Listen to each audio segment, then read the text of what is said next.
Hey guys, Garrett here, and today I'm going to be showing you guys how to swap out your power supply for your PC. What you're going to need is going to be just your new power supply and a screwdriver. Before you can start, make sure you unplug your existing power supply and turn it off by flipping the switch on the actual unit. First, unscrew the screws holding the front panel in place on your PC.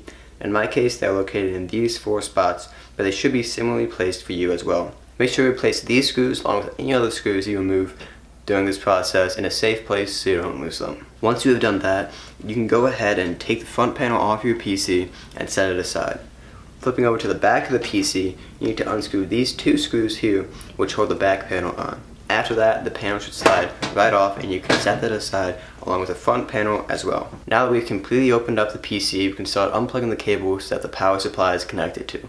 On the front side of the computer, there are only 2 spots where the power supply is connected, here and here. To unplug the cables, pinch the head of it to undo the latch and then just pull it off. Now on the back of the computer, there are a bit more connectors to detach, as you can see here.